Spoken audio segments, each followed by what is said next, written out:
Hello and welcome back to the 12 Blocks of Christmas Quilt Along. This is a completely free quilt along with a free pattern that I'm hosting here on YouTube. Today we're going to be making block number 7, the bear's paw. This traditional quilt block is super fun to make and super simple. You can follow along with the completely free pattern using the link in the description below. The free pattern will give you access to the 45-inch by 45-inch Christmas tree layout version of this quilt. And if you want a bigger size or a different layout option, you can check out the full paid pattern. You can get it right now through the end of the quilt along for just $7. That's 50% off. Let's dive into block number 7. These are all of the pieces I cut according to the quilt pattern, and I have them labeled just so I know which size is which. And we're going to start with the two of the same 3-inch squares. So the background, and then for the color, I'm going to be using this light blue. And we're going to be using these squares to make our 2 at a time half square triangles. So the first step is to mark a diagonal line corner to corner on the back of the background fabric. This is also known as the wrong side of the fabric, just meaning that it's not the side that you want facing the top of your quilt. After we've drawn those lines, we want to pair them up with the color fabric, right sides together. So pretty side of the fabric touching the pretty side of the fabric. And then we're going to sew a 1/4 inch away from each side of the marked lines. This is what our pieces will look like after we've sewn them. And the last step here is to cut them in half.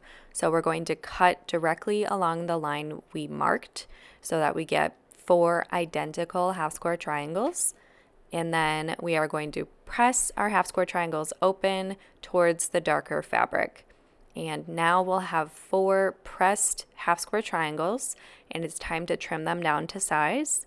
So we are going to trim each of these half square triangles to 2.5 inches.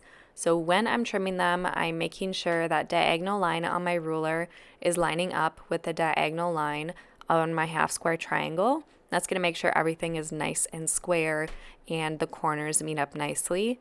And then we're going to just trim it down on each of the 4 sides to 2.5 inches square.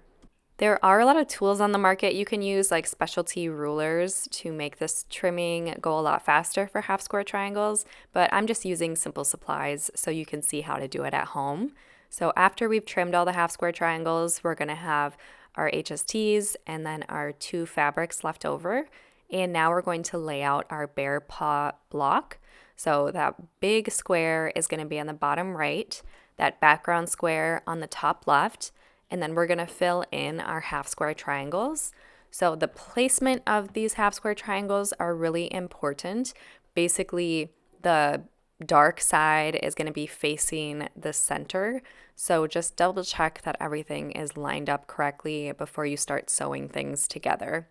So the order we're going to sew this in is we're going to sew these 2 on the left together first to make our little half square triangle unit. And then we are going to sew these half square triangles to the big square. And that's going to give us kind of the bottom 2 rows of our block.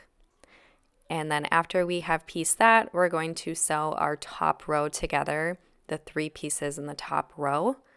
And lastly, we're going to sew the top row to the bottom section, and that's going to finalize our bear paw block. This is a great block to use any large print fabric you have or fabric that you really like.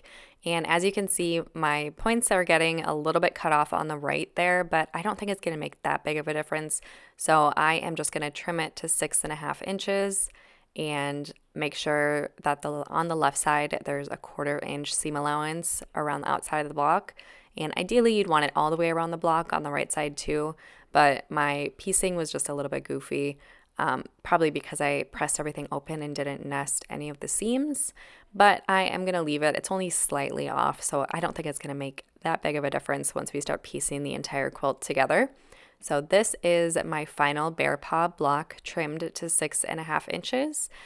And that is all for day number 7 of our Christmas quilt along. I will see you all tomorrow for block number 8.